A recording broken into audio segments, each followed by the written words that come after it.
28 October যখন প্রায় সবাই আত্মগোপনে চলে গিয়েছিল, তখন দুঃসময়ের কাণ্ডারি বলে খ্যাত যাকে বলা হয় সিনিয়র দল বিএনপির সিনিয়র যুগ্ম মহাসচিব রুহুল কবির রিজভী সহ আরো বেশ কিছু হেভিওয়েট এবার দেখা গেছে বিএনপির 237 আসনে যে মনোনয়ন প্রার্থী ঘোষণা করা হয়েছে তার মধ্যে তারা মনোনয়ন পাননি, অর্থাৎ মনোনয়ন বঞ্চিত হয়েছেন। সেখানে আলোচিত কিংবা সমালোচিত বীর মুক্তিযোদ্ধা ফজলুর রহমানের নাম এসেছে মনোনয়নে। অর্থাৎ আমি জানতে চাচ্ছি যে তিনি তার বক্তব্যের জন্য বেশ কয়েকবার আলোচিত হয়েছেন, সমালোচিত হয়েছে এবং বিতর্কের সৃষ্টিও করেছেন, এবং আপনিও মনোনয়ন বঞ্চিত হয়েছেন। একটু জানতে চাই যারা মনোনয়ন পেলেন তাদের উদ্দেশ্যে আপনি কি বলবেন, কিংবা যারা মনোনয়ন বঞ্চিত হয়েছেন তাদেরকে নিয়ে আপনার কোনো বার্তা আছে কিনা? ধন্যবাদ। প্রথম কথা হচ্ছে যে একটা দল কাকে প্রার্থী করবে না করবে এটা একান্তই তার নিজস্ব রাজনৈতিক ব্যাকরণ আছে, তার নিজস্ব পথ চলার ইতিহাস আছে। সেই জানে তার কোন আসন থেকে কোন নেতা এমপি হয়ে আসতে পারবেন, কি বাস্তবতা আছে এগুলো, এবং সেটা তার এখতিয়ার। এটা একান্তই বিএনপির জুরিসডিকশন। তবে এই ব্যাপারে এক্সক্লুসিভলি মন্তব্য করবার জায়গা বিএনপির স্ট্যান্ডিং কমিটি, যেহেতু তাদের গঠনতন্ত্র মোতাবেক বিএনপির স্ট্যান্ডিং কমিটি হচ্ছে তাদের নমিনেশন বোর্ড আর কি। দ্বিতীয় কথা হচ্ছে বিবিসি বাংলার সাথে তারেক রহমান গত মাসে সম্ভবত একটা সাক্ষাৎকার দিলেন। সেখানে উনি বলেছিলেন যে কি ধরনের ক্রাইটেরিয়া উনি বিবেচনায় নেবেন প্রার্থীতা দেবার ক্ষেত্রে। ওখানে উনি জিতে আসার সম্ভাবনা, এলাকার মানুষের সাথে কানেকশন, সংগঠনের নেতাকর্মীদের সাথে সম্পর্ক, এরকম অনেকগুলো ক্রাইটেরিয়ার কথা বলেছেন যেগুলো উনি বিবেচনায় নেবেন। বিএনপির বাহিরে থাকা একজন রাজনৈতিক কর্মী হিসেবে আমার কাছে মনে হয়েছে যে বিএনপি এখনো 2001-এর যে ইলেকটোরাল ডেমোগ্রাফি আছে তার থেকে বের হয়ে আসতে পারে নাই। আমি যে প্রার্থী তালিকা দেখলাম এর ভিতরে ডমিনেন্ট ক্যান্ডিডেট হচ্ছে কাইন্ড অফে বলতে পারেন যে খালেদা জিয়ার যে দল, খালেদা জিয়ার যে বিএনপি, সেই বিএনপির নেতারা। এবং একটা টেনশনের কথা মির্জা ফখরুল সাহেব এর আগে বেশ কয়েক বছর আগে টেনশনের কথা বলেছেন যে পুরাতন প্রজন্মের যারা ওল্ড স্কুল বিএনপি লিডার ছিলেন তাদের সাথে নতুন প্রজন্মের লিডারশিপ, এবং যারা জিয়াউর রহমান এবং খালেদা জিয়ার সাথে রাজনীতি করেছেন তেমন মানুষদের সাথে তারেক রহমানের রাজনীতি করবার মধ্যে একটা জেনারেশনাল গ্যাপ আছে। এই গ্যাপের বাস্তবতায় এখন যেটা আবার প্রমিনেন্ট হয়ে আসলো, মনে হচ্ছে যে এত বছর ধরে আমরা দেখলাম যে অ্যাক্টিং চেয়ারম্যানই আসলে দল চালাচ্ছেন, কিন্তু সেখান থেকে আবার দেখতে পাচ্ছি যে ওল্ড স্কুল পলিটিশিয়ান যারা ছিলেন বিএনপির তাদেরকে আবার ফ্রন্ট লাইনে নিয়ে আসা হয়েছে, যাদেরকে অনেককে বহিষ্কার করা হয়েছিল, শোকজ করা হয়েছিল। এমন অনেকদিন নেতা সংস্কারপন্থী বলে বিবেচিত ছিলেন 111-এর সময়, যাদেরকে বিএনপিতে সাইডলাইন করে রাখা হয়েছিল। এমন অনেক মানুষদেরকে নমিনেশন দেওয়া হয়েছে, এবং বেগম খালেদা জিয়াকে 3টা আসনে নমিনেশন দেওয়া হয়েছে। তো আমরা তো বরাবরই ওনার স্বাস্থ্যের অবস্থা জানি, উনি অসুস্থ মানুষ। চেয়ারপারসনকে ফ্রন্টে নিয়ে আসার মানে হচ্ছে যে মানে আগামী দিনের পলিটিক্সেও বিএনপির লিডারশিপ আকারে বেগম খালেদা জিয়াকে পোট্রে করা হচ্ছে, এইটা একটা জায়গা আর কি। দ্বিতীয়ত হচ্ছে যে বিএনপির এই নমিনেশন ফ্যাক্টর থেকে আমরা যেটা দেখতে পেলাম 24-এ যে একটা গণ অভ্যুত্থান হয়ে গেছে, এটার মধ্য দিয়ে যে একটা জাতির আকাঙ্ক্ষা পরিবর্তন হয়ে গেছে, নতুন আকাঙ্ক্ষার জন্ম হয়েছে, সেইটার রিফ্লেকশনে যথেষ্ট ঘাটতি আছে। বিএনপির 31 দফার যে ভিশন আছে তার সংস্কারের, ঐকমত্য কমিশনের লম্বা আলোচনা, বিএনপির জুলাই সনদ স্বাক্ষর করা থেকে শুরু করে যেই ধরনের পরিবর্তনের রাজনীতি বিএনপি বলেছে গত কয়েক বছর থেকে বিভিন্ন ফোরামে এবং তাদের সিনিয়র লিডাররা সহ, এইটা যে ধরনের প্লেয়ারদেরকে দিয়ে মানে বাস্তবায়ন করা হবে সে কাজটা মিলছে না। যেমন ধরেন আপনি মেসি আর রোনাল্ডোকে দিয়ে যদি বিশ্বকাপ ক্রিকেটের টিম তৈরি করেন, এইটা আপনি আসলে ডেলিভার করতে পারবেন না। যদিও তারা ভালো প্লেয়ার, কিন্তু সে হচ্ছে ফুটবলের পিচে ভালো প্লেয়ার, সে আসলে ক্রিকেটের পিচে ভালো খেলতে পারবে না। তো 24-এর যে গণ অভ্যুত্থান, দেশের 6.5 কোটি মানুষ ভোট দেয় নাই, বয়স 35-40, বিভিন্ন জরিপ বলছে যে প্রায় 60-62% মানুষ এখনো সিদ্ধান্তহীনতায় ভুগছে, তারা কোথায় ভোট দিবেন অথবা জানেন না। এই বাস্তবতায় যে প্রার্থী তালিকাটা দেখলাম সেইটা সম্ভবত বিএনপির লিডারশিপের গত কয়েক বছরের বক্তব্য এবং তার যে 31 দফার ভিশন, এই ভিশনের সাথে যায় না। তারপরে দুই চারটা ভালো পিক যে নাই এর ভিতরে, এটা আমি বলবো না। যেমন ধরেন সানজিদা তুলিকে ঢাকা 14-তে নমিনেশন দিয়েছে মায়ের ডাকের সমন্বয়ক। আমরা লম্বা সময় রাস্তায় একসাথে লড়াই করেছি গুম পরিবারের জন্য। শহীদ সালাউদ্দিন কাদের চৌধুরীর ছেলে হুমাম কাদের চৌধুরীকে নমিনেশন দিয়েছে। ইটস এ গুড পিক, কোনো সন্দেহ নাই। আমাদের ডিপার্টমেন্টের ছোট বোন পুতুলকে নাটোরে নমিনেশন দিয়েছে। নওশাদ জমির ভাইকে পঞ্চগড়ে নমিনেশন দিয়েছে। It's a brilliant person. এর বাইরে আবার দেখেন যে এখানে আমার লার্নার ফ্রেন্ড রুবিন আছে, রুবিনকে নমিনেশন দেওয়া হয় নাই। এখন রুমিনের রাজনৈতিক ভুলভ্রান্তি নাই, অথবা সে কোনোভাবে পলিটিক্যালি মানে আপসেট করতে পারে দলকে, এমন কাজ করেন নাই, এমনটা হয়তো দল মনে করে না। বাট এটাও তো মনে রাখতে হবে যে গত 15-16 বছরে বিএনপির হয়ে রাস্তায়, টকশোতে, টেলিভিশনে, সংসদে কে কতজন চিৎকার চেঁচামেচি করেছে। আমরা তো বহু স্ট্যান্ডিং কমিটির সদস্যের কথা শুনেছি, ওদেরকে ফোন দিয়ে পাওয়া যায় নাই। তো কিন্তু রুবিন তো কন্টিনিউয়াসলি এই আওয়ামী ফ্যাসিবাদের বিরুদ্ধে কথা বলেছে, লড়াই করেছে, গণমাধ্যমে কথা বলেছে, বিএনপিকে ডিফেন্ড করেছে। তো সেই জায়গাতে এইটা অবশ্যই নতুন জেনারেশন, প্রফেশনালদেরকে পলিটিক্সে আনা, মেয়েদেরকে ডাইরেক্ট ব্যালটিংয়ে আনা, এই প্রত্যেকটা প্রিন্সিপালের সাথে আবার কন্ট্রাডিক্ট করে। তো সেই জায়গাতে এবং দেখেন যে একজনকে নমিনেশন দিয়ে লেস দ্যান 24 আওয়ার্স আবার তাকে জয় বাংলার অনুসারী হিসাবে তাকে আবার সাসপেন্ডও করতে হয়েছে। তো সেইটাও বোঝা যাচ্ছে যে নমিনেশন দেবার ক্ষেত্রে যে অ্যাক্টিং চেয়ারম্যানকে কারা আসলে গাইড করছেন না মিসলিড করছেন। এই গাইড করছেন না মিসলিড করছেন ব্যারিস্টার আসাদুজ্জামান ফুয়াদ, এই বিষয়ে আপনার কাছে পরবর্তীতে আসছি। ব্যারিস্টার রুমিন ফারহানা, আপনার কাছে একটু আসতে চাই। বিএনপির প্রার্থী তালিকায় 83 আসনে নতুন মুখ দেখা গেছে। 63 আসনে এখনো প্রার্থী ঘোষণা হয়নি এবং বেশ কিছু হেভিওয়েট নেতাকর্মীরা মনোনয়ন বঞ্চিত হয়েছেন। এই মনোনয়নকে কিভাবে দেখছেন? আরেকটি প্রশ্নে আসতে চাই। ব্যারিস্টার আসাদুজ্জামান ফুয়াদ যেমনটা বলছিলেন, এবারের মনোনয়ন 2001-এর ইলেকটোরাল ডেমোগ্রাফি থেকে বের হতে পারেনি দলটি, এই বিষয়কে আপনি একমত কিনা? আমি যতদূর জানি যে আমাদের 300টা আসন, প্রত্যেকটা আসনে একাধিক প্রার্থীযোগ্য, প্রত্যেকটা আসনে একাধিক প্রার্থী নানান রকম ত্যাগ তিক্ষার মধ্যে দিয়ে গেছেন, নানান রকম পরীক্ষার মধ্যে দিয়ে গেছেন এবং তারা প্রত্যেকে আসলে ডিজার্ভিং ক্যান্ডিডেট। সো ক্যান্ডিডেট চুজিংটা ছিল, আমি বলবো, বিএনপির জন্য ভীষণ বড় একটা কঠিন পরীক্ষা। এবং আমরা যতদূর দেখেছি 237টা আসনে এখন পর্যন্ত যাদের নাম ডিক্লেয়ার্ড হয়েছে তারা প্রত্যেকেই ডিজার্ভিং ক্যান্ডিডেট। সো আমি মনে করি যে এই ডিজার্ভিং ক্যান্ডিডেটদের নমিনেশন দেওয়ার মধ্যে দিয়ে যে যাত্রাটা শুরু হলো, that's a very good start. দেখা যাক ইনশাল্লাহ সামনে কি আছে।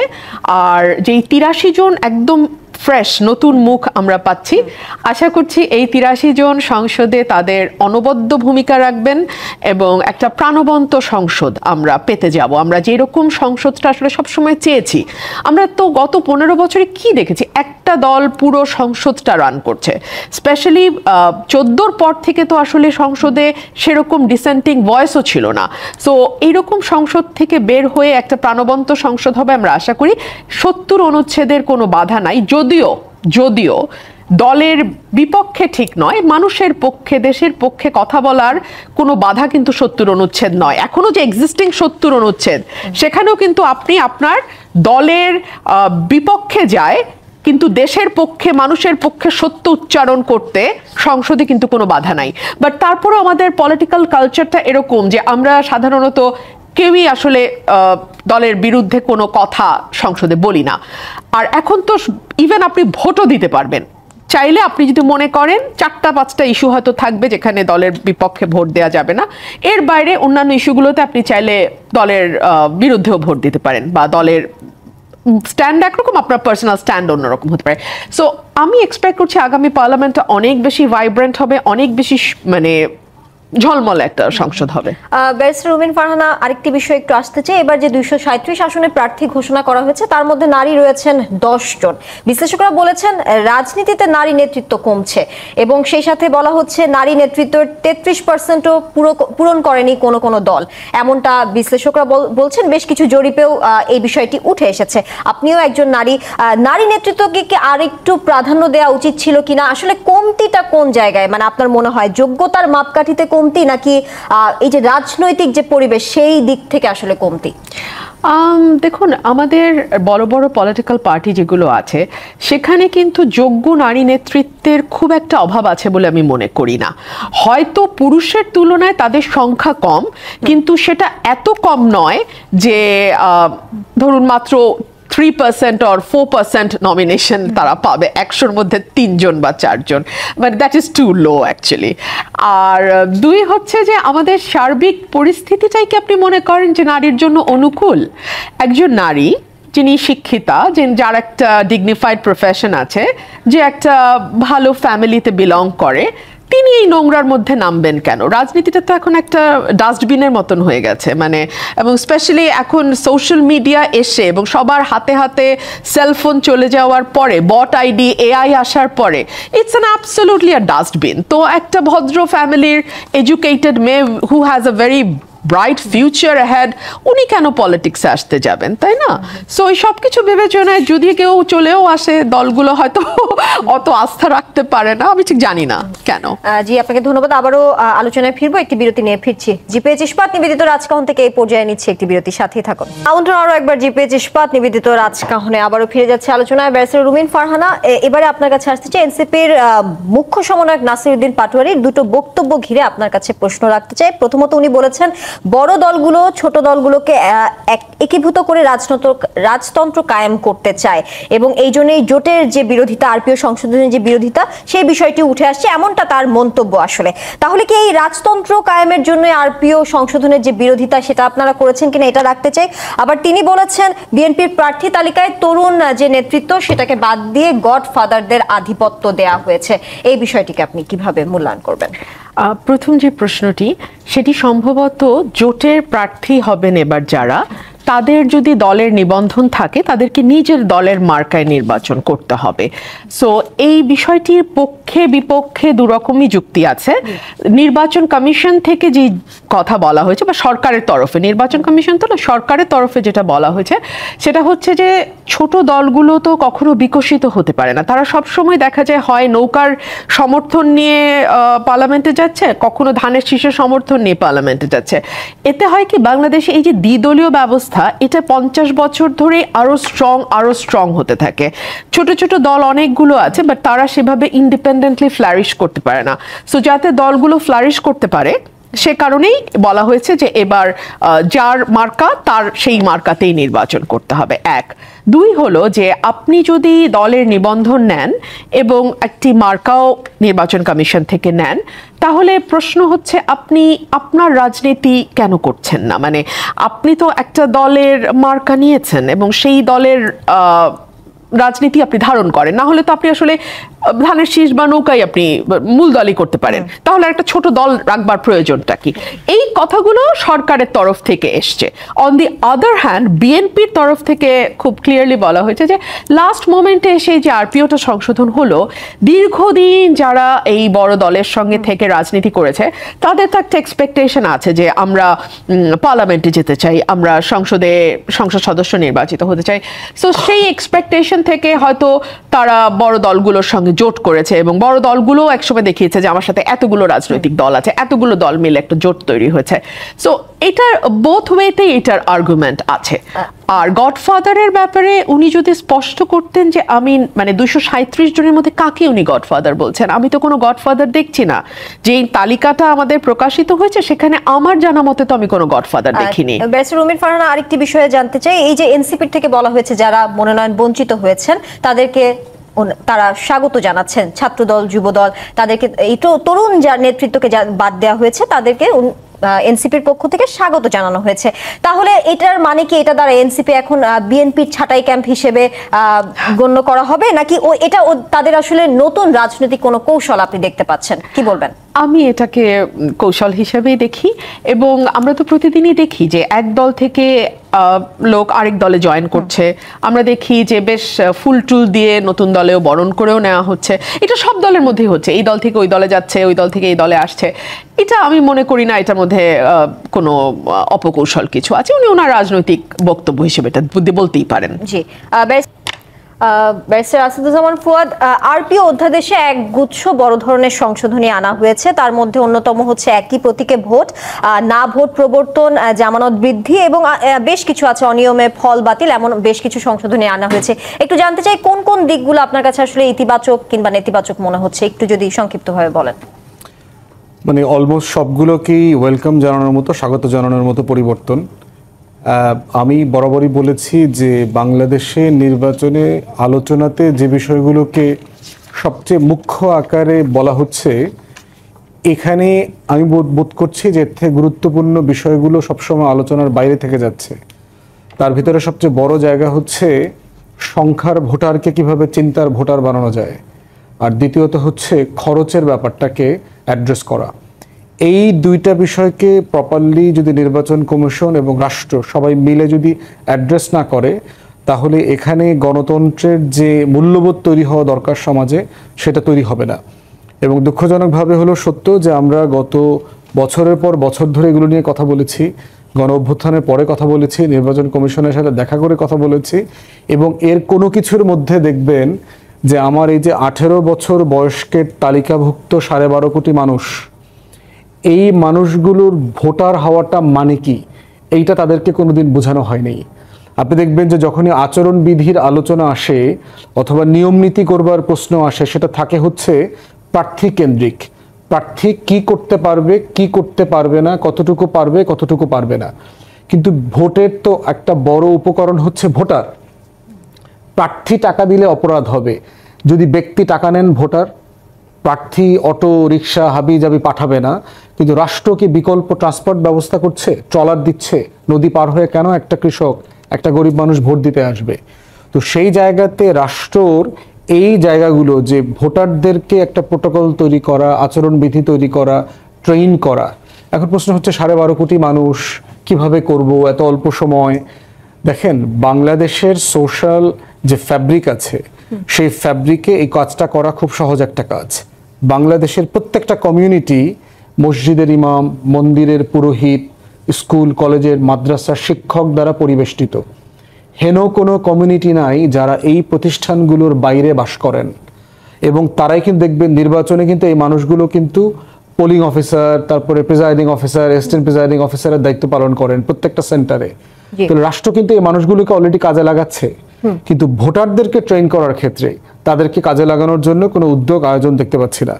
দ্বিতীয়ত বলেছিলাম যে লিখিত প্রোটোকল তৈরি করবার জন্য যাদেরকে রাষ্ট্র বিভিন্ন তার ডিপার্টমেন্ট, প্রত্যেকটা উপজেলাতে আপনার উপজেলাতে প্রশাসন আছে, ইউনিয়নে আমাদের কৃষি কর্মকর্তা আছে, তারপরে ভূমি অফিসের কর্মকর্তা আছে, তো সেই জায়গাতে আমরা বোধ করছি যে এইটা অ্যাড্রেস করা হচ্ছে না। বলা হচ্ছে ভোটার প্রতি 10 টাকা, আর টোটাল ইলেকশন কস্ট হচ্ছে 25,000 টাকা, 25 লাখ টাকা দেবে।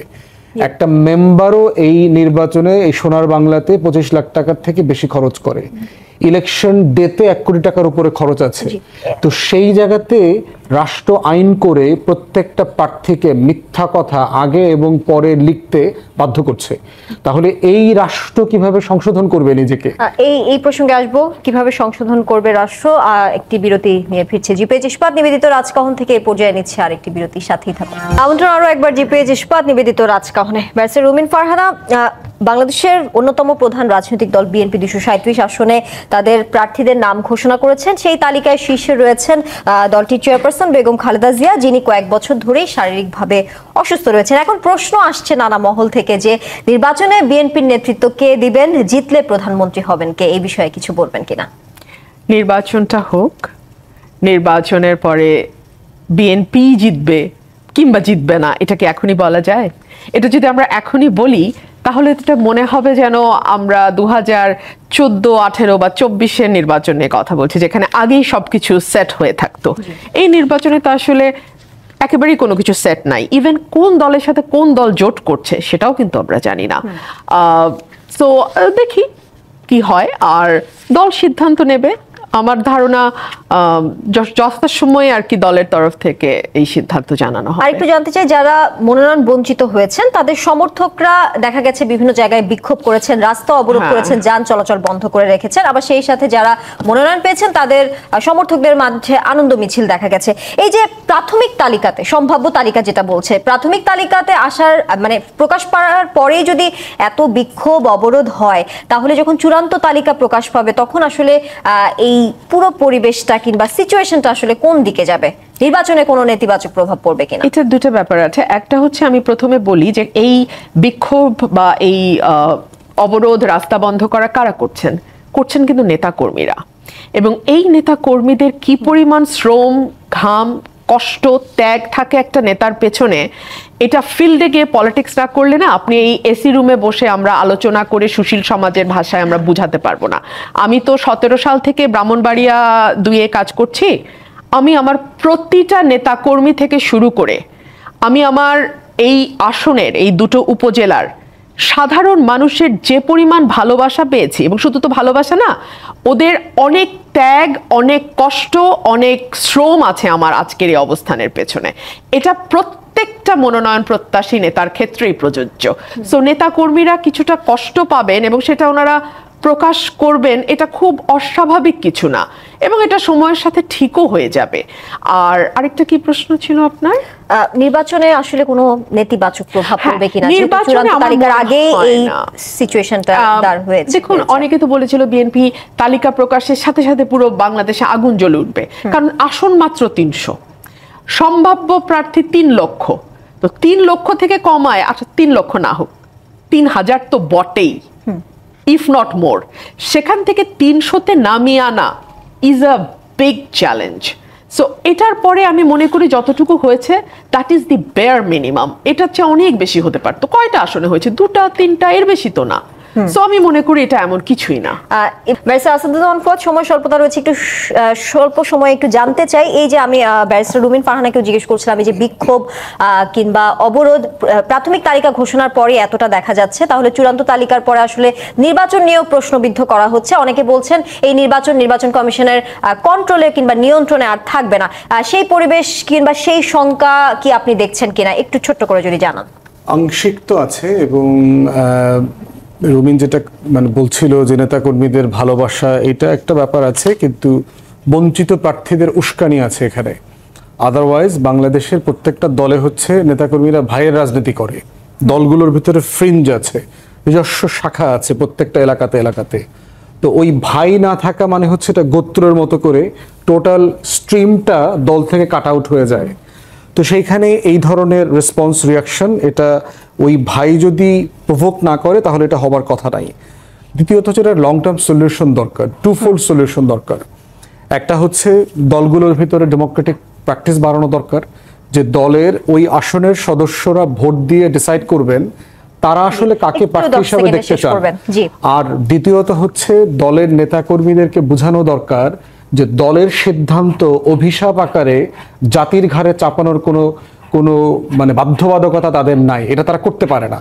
কারণ দল তাকে বঞ্চিত করেছে, কিন্তু আপনি রাস্তা, মহাসড়ক ইয়ে করছেন কেন, ব্লক করে দিচ্ছেন কেন? এলাকাবাসী তো আপনাকে বঞ্চিত করে নাই। তো সেই মাইন্ডসেটেরও পরিবর্তন করা দরকার দলের নেতাকর্মীদের। নিশ্চয়ই।